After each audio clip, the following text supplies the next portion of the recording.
하나님, 오늘도 저희를 여기로 인도해 주셔서 감사합니다. 말씀 앞에 저희들이 겸허히 나와 그 말씀으로 은혜 받고 그 말씀으로 변화받기를 원합니다. 그 말씀이 우리의 생각을 바꾸고 우리의 행동으로 우리의 삶을 바꾸기를 원합니다. 말씀 앞에 무릎 꿇게 하옵소서. 은혜 받게 하여 주옵소서. 예수 그리스도 이름으로 기도합니다. 아멘.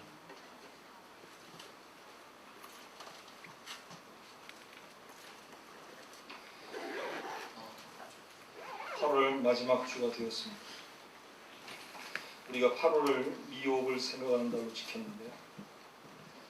이제 미혹에 대해서 정리할 시간이 된 것 같습니다. 오늘은 본문 말씀 요한복음 7장 45절로 8장 1절까지의 말씀 중심으로 미혹에 대한 세 가지 태도라는 주제하에 여러분과 은혜를 나누도록 하겠습니다.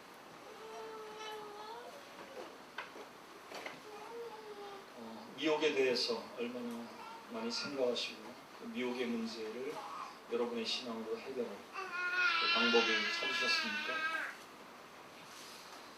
오늘은 어쩌면 미혹을 해결하는 방법에 대해서 여러분과 은혜를 나누게 될 것입니다.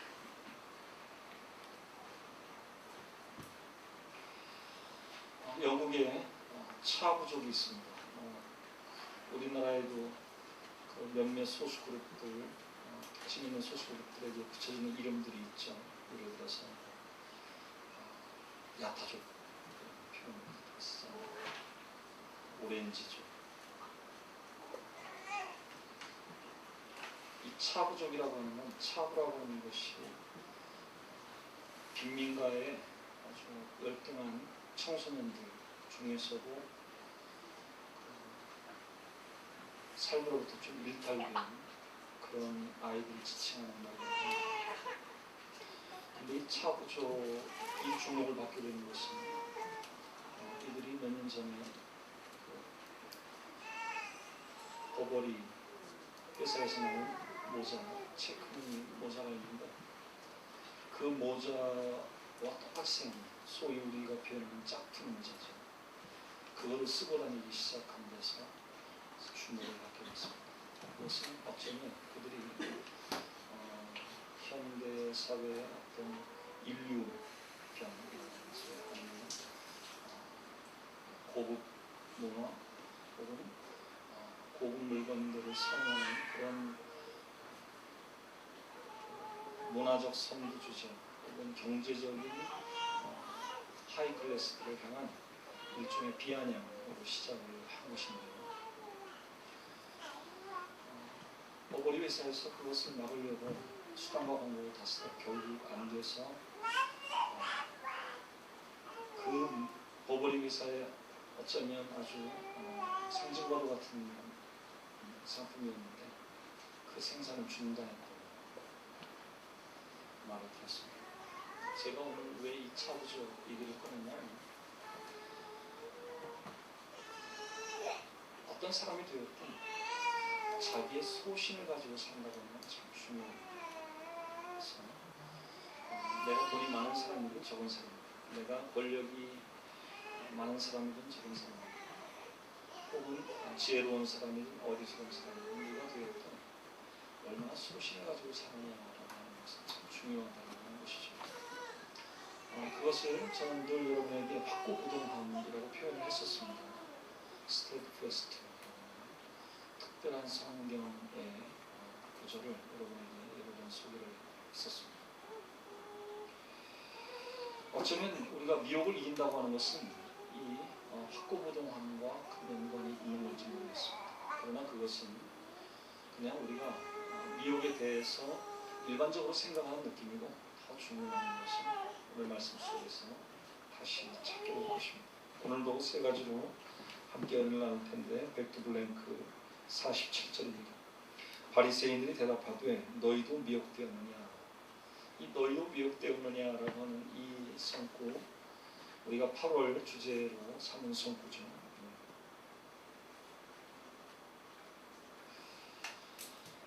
미혹에 대해서 태도를 보인 첫째 부류입니다. 바로 이 바리새인들이었죠.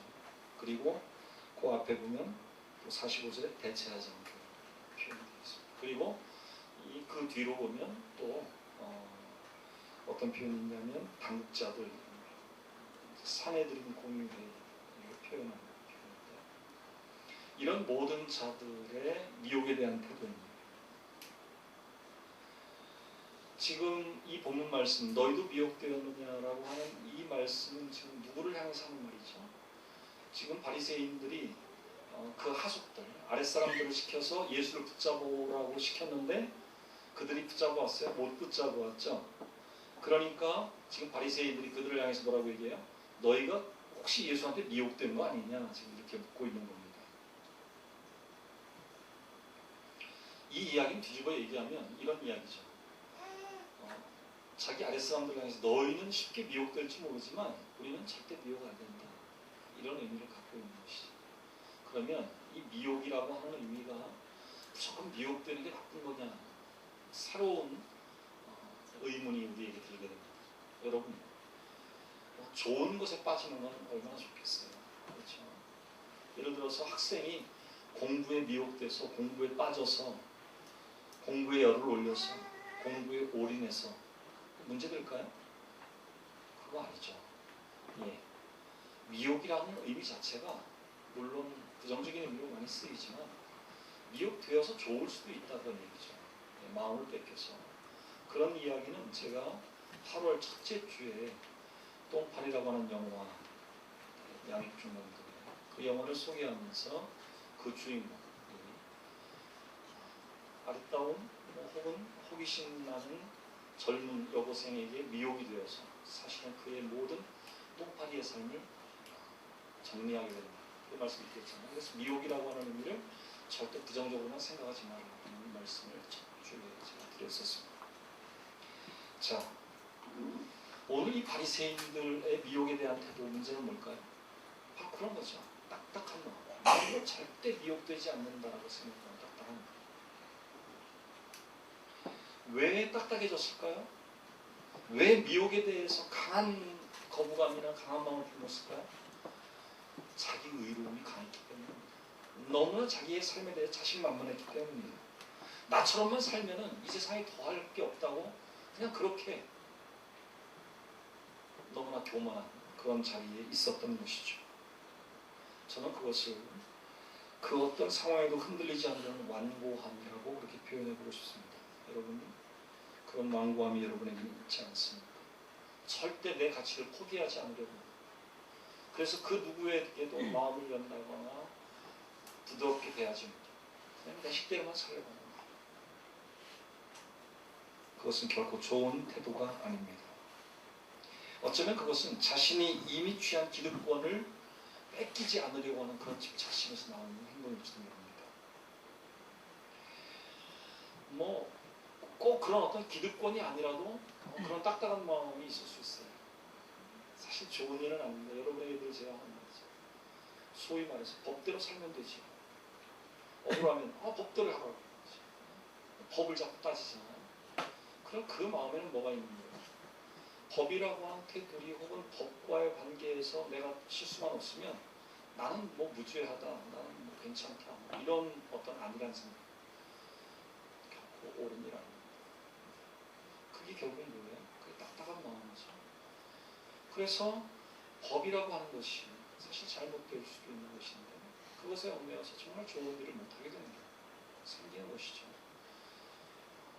물론 여러분 여기서 무슨 우리가 뭐 정치학이나 아니면 이런 화두를 꺼내서 소크라테스가 뭐 악법도 법이다 하면서 독주를 마신 이런 것까지 우리가 얘기할 필요는 없겠죠. 여러분, 중요한 건 여러분의 마음이 딱딱한지 부드러운지를 돌아보십시오.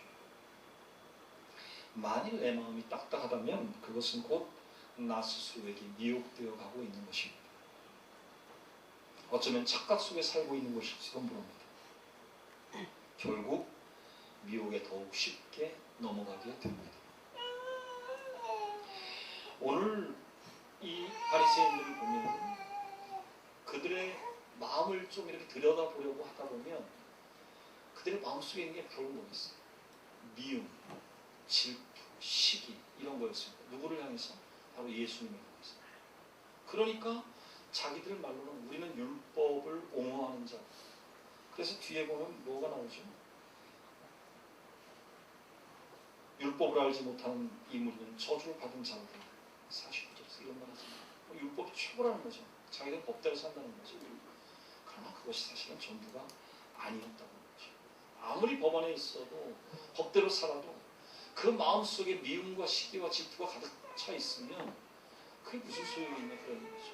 여러분, 먼저 딱딱함이 해제되어야 합니다. 그래서 부드러운 마음이 되어야 합니다. 우리가 요즘 성경 공부에서 사사기를 보고 있는데요. 지난주부터 삼손에 대해서 우리가 보고 있습니다. 언뜻 아직 삼손의 이제 부르심이 나오지 않고 사사가 되기 전인데도 삼손하면 데빌라와의 사랑 이야기가 떠오르니까 지난주에도 잠깐 그 이야기를 누군가가 비춘 적이 있어요. 자, 삼손이 왜 미혹당했을까요? 너무 자신만만했던 것이죠. 누구에게도 자기는 지지 않을 것이라는 어떤 그런 교만함이 있었던 거죠. 그렇지만 그 교만함보다 더 문제는 무엇이었습니까? 하나님과의 약속이 깨진 거였습니다. 하나님이 하지 말라는 것을 하고 하나님과의 약속을 우습게 생각하는 데서부터 이미 그는 미혹이 시작된 거죠. 그래서 늘 저는 계속 이 미혹을 생각하면서 여러분에게 강조해 왔습니다. 이 세상에는 미혹이 넘치고 넘친다. 보는 것도 미혹, 듣는 것도 미혹. 우리의 마음과 교감하는 많은 것들이 미혹이라는 것이죠. 그런데 왜 그 미혹에 넘어가게 되는가? 이미 하나님과의 약속을 저버렸기 때문에. 그건 무슨 이야기냐? 정말 내 믿음에 있어서 내 삶에 있어서 무엇이 중요한가라고 하는 것, 그 우선순위가 잘못된 것이라고 하는 것이죠. 예를 들어서 내가 사랑이 최고 우선이다라고 했을 때는 그 사랑 때문에 법을 어길 수도 있는 그런 상황이 될 수도 있다고 하는 것입니다. 그런데 그런 우선순위가 잡혀있지 않으니까 그야말로 무조건 법에 순응하고 법대로만 살면 최고인 것처럼 생각하고 이런 상황이 된다는 것입니다. 결국 삼손은 그 딱딱함 때문에 혹은 하나님과의 약속을 소홀히 함으로 미혹당할 수밖에 없습니다.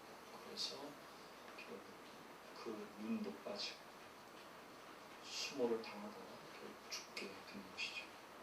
여러분, 오늘 이 바리새인들의 미혹에 대한 이 딱딱함 나에게는 없는지 돌아보시기 바랍니다. 두 번째, 백투뷰티입니다. 51절 하반절, 사람의 말을 듣고 그 행한 것을 알기 전에 심판하느냐. 이 성구인데요. 이 말은 누가 하는 말입니까? 바로 니고데모가 하는 말입니다. 바로 미혹에 대한 니고데모의 태도를 우리가 볼 수 있는 것이죠.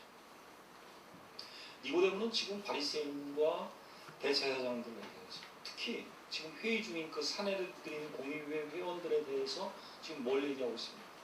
너희들이 그렇게 율법을 강조하면서도 결국 율법의 핵심에서 너희들은 이미 어긋나 있다는 것이죠. 당사자를 불러서 그 입의 증언을 들어본 것도 아니고, 그렇다고 그의 행동을 하나하나 분석해서 판단하는 것도 아니고, 그냥 들리는 소문에 의해서 그 소문 때문에 그 소문에 미혹되어서 한 사람을 미워하고 시기하고 질투하고 결국 그를 죽이고자 하는 그런 마음까지 품게 되었다고 하는 것이죠. 그것을 지적하고 있는 것입니다. 그래서 결국 이 니고데모의 태도는 어떤 태도였습니까? 미혹의 상황이 와도 그 미혹에 흔들려서 안 된다. 아주 간단한 결의가 있는 태도죠. 그래서 어떻게 합니까? 보는 대로 믿는 것이 아니라 들리는 대로 믿는 것이 아니라 직접 확인하고 그 진실을 파악하고 그래서 결정하고 그 다음에 행동해야 된다는 것이 바로 이런 니고데모의 입장이었습니다. 여러분은 무엇을 바라보고 있습니까? 거짓으로 덮여있는 그 진실의 껍질을 보고 있습니까? 사람의 외모나 그의 소유를 보고 무엇인가를 판단합니까? 볼 수는 있죠. 보이니까. 그렇지만 그것으로 우리의 가치를 판단해서는 안 될 것입니다. 결국 우리는 무엇의 가치를 두고 살고 있는가를 돌아보아야 하겠습니다. 나는 들리는 소문에 휩싸여서 혹은 눈에 보이는 것에 미혹되어서 나의 가치를 빼앗기고 있지는 않은가, 내 가치가 흔들리고 있지는 않은가 돌아보아야 되겠습니다. 분명 이 니고데모는 자기의 가치가 분명한 자였습니다. 이 태도를 보이는 또 한 부류가 있어요. 오늘 말씀 앞에 맨 앞에 45절 아랫사람들이 나오잖아요. 이 아랫사람들을 보세요. 자기의 지도자들 혹은 자기의 주인이 예수님을 잡아오라고 했어요. 근데 예수님을 잡아오진 않습니다. 이건 무슨 얘기예요? 그만큼 좀 주관이 있었다는 얘기죠. 그렇죠? 그래서 안 잡아오니까 바리새인들이 뭐라고 그랬어요? 너희도 미혹되었냐라고 물었다고 했잖아요. 그러면 이 사람들이 왜 예수님을 잡아오지 않았습니까? 바로 예수님의 말을 들어보니까 자기 주인이 잡아오라고 할 만한 그런 사람이 아닌 것 같거든요. 그러니까 무작정 잡질 않은 거죠. 자신 스스로 판단을 한 겁니다. 이 사람은 우리가 잡아갈 만한 사람이 아닌데? 그래서 그냥 한 거죠. 여러분, 여기에 두 가지의 가치가 공존하는데, 예를 들어서 우리가 조직사회 속에서 혹은 뭐 조직사회 대표적인 군대를 한번 생각해보면, 군대에서 학상이라는 건 최고의 죄죠. 그렇죠? 군대는 무조건 복종하는 겁니다. 명령에 복종해. 그렇죠? 차엽 선생? 네. 자, 그런데 이 사람들은 그 명령에 복종하지 않은 거예요. 왜였습니까? 자신의 주관으로, 자신의 판단으로 그 명령이 옳지 않다고 생각했기 때문이에요.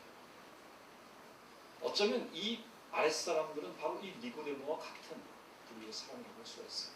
여러분 한번 생각해 보십시오. 여러분은 미혹에 대해서 어떤 태도를 가지고 있나요?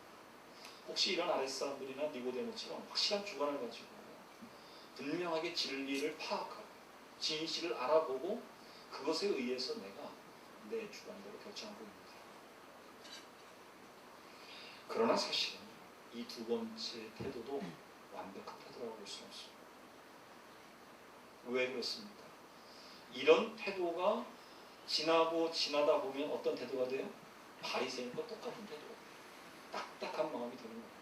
자기가 최고인 줄 알게 되는 겁니다. 이제는 내 판단이 다 옳은 걸로 생각하는 오류도 접어들게 됩니다. 그래서 이 두 번째 태도도 조금 문제가 있다. 자, 이제 세 번째를 보겠습니다. Back to behavior. 7장 마지막 절과 8장 1절 다 각각 집으로 돌아가고 예수는 감람산으로 가시니라. 자, 이 예수는 감람산으로 가시니라라고 하는 이 8장 1절의 말씀이 시사하는 바가 너무 큽니다. 사실은 오늘 본 말씀 훨씬 그 이전부터 바리새인들은 계속 자기 아랫사람들을 시켜서 예수를 붙잡아 오도록 종용하고 있었거든요. 그런데 예수를 붙잡아 오지 못했었죠. 그 이전부터 예수님은 계속 신변의 위협을 느끼고 있었습니다. 그래서 계속 어려움을 당하고 있었어요. 아주 상당한 긴장감이 감도는 과정을 지금 지나오고 있는 거예요. 그러다가 지금 그 긴장감이 풀리는 순간입니다. 어떻게 풀렸습니까? 주님을 붙잡으려고 했던 산헤드린 공의회는 각각 다 흩어지게 되고 각자 집으로 돌아가게 되고 예수님은 감람산으로 갔다. 그래서 하나의 큰 장면이 일단락 되는 겁니다. 그런데 이 장면의 마지막 순간 예수님은 어떻게 하시더라고요? 감람산으로 가십니다. 감람산이라고 하는 건 예수님에게 어떤 의미였습니까? 기도의 장소였죠.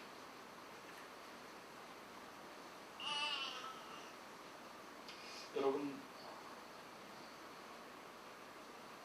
예수님께서 미혹에 대하여, 위협에 대하여, 어려움에 대하여 대하시는 여러 가지 태도를 보게 됩니다. 어떤 때는 힘으로, 여기 가서 예수님을 붙잡으려고 예수님을 붙잡아다가 가장 강한 위협을 느꼈을 때 예수님은 그때 밀치고 힘으로 밀치고 거기로 빠져나가셨고 이런 표현도 있어요.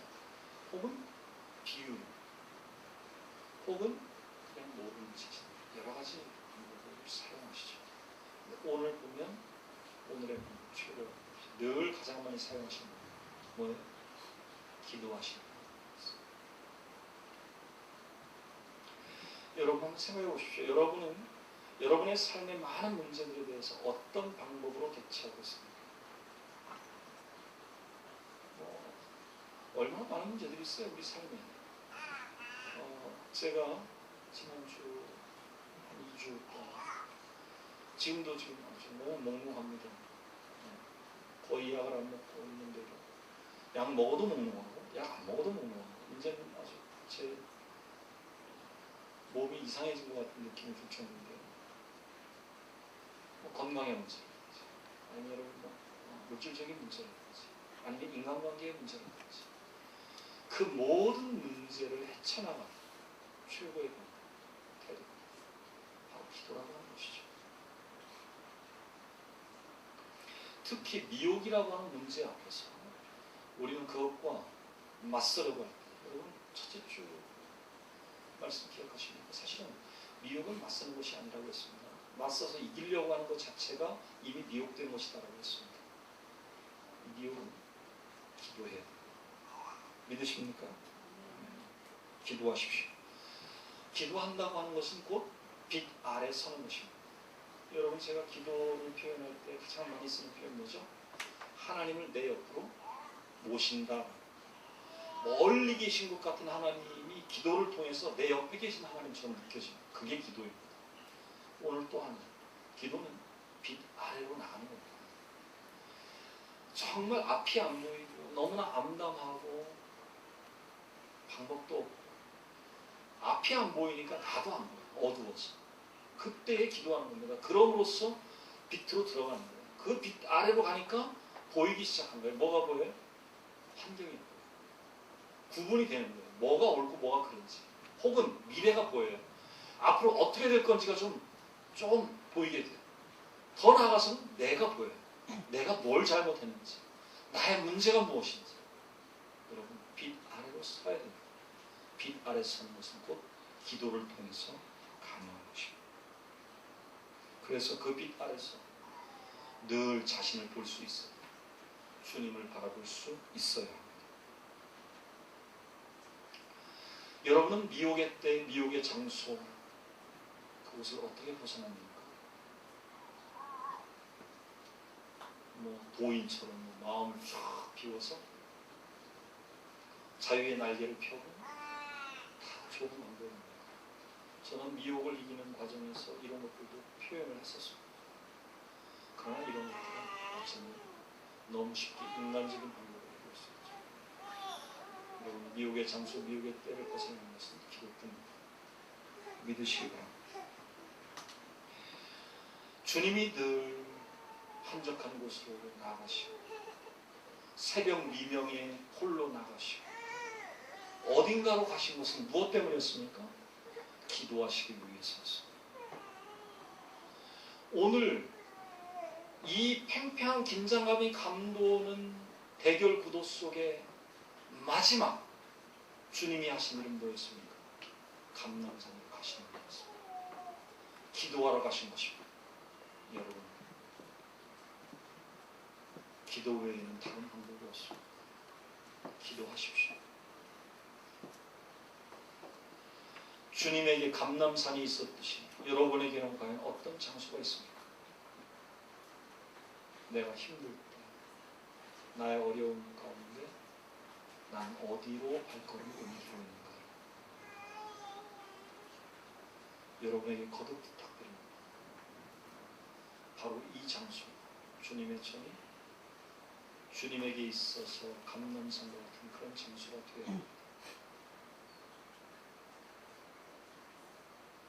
여러분의 모든 문제를 주님 앞에 내놓을 수 있는 장소, 그리고 이곳에서 주님의 빛 아래로 서서 세상을 보고 나를 볼 수 있어야 합니다. 여러분, 이제 저는 하루 한 달 동안 미혹에 대해서 여러분에게 할 말을 다 한 것 같습니다. 오늘 이 미혹에 대한 세 가지 대응, 바리새인이나 대제사장들, 온 사내들인 공의회 의원들과 같은 그런 딱딱한 마음, 그렇게 되지 않도록 주여 주십시오.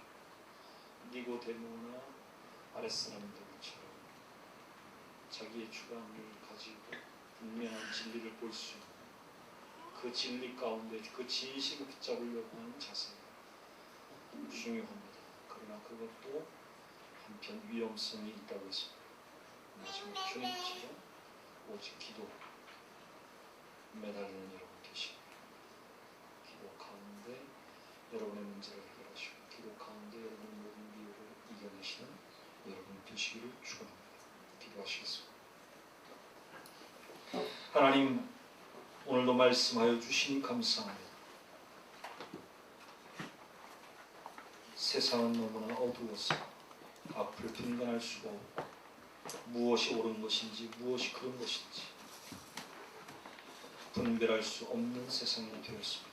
아버지여, 이러한 때에 우리는 얼마나 많은 것들에 미혹되고 있는지 아버지여, 우리를 불쌍히 여겨 주옵소서. 미혹으로부터 자유로운 자들이 되게 하여 주옵소서. 무엇보다 미혹을 포함한 모든 어려움 가운데 기도하는 자가 되게 하여 주옵소서.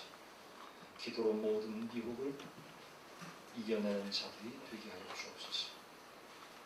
함께 오늘 주신 말씀 기억하며 음악에 맞추어 하나님 손으로 통성해서 기도합니다.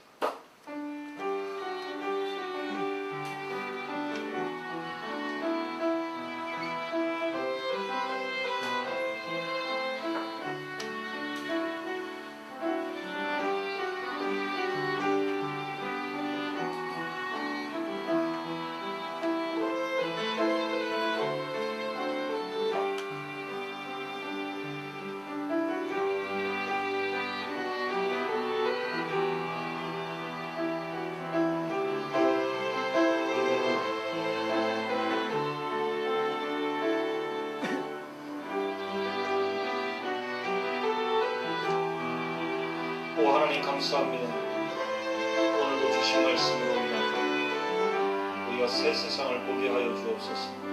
새로운 마음을 갖게 하여 주옵소서. 과연 주님의 말씀이 우리의 가슴에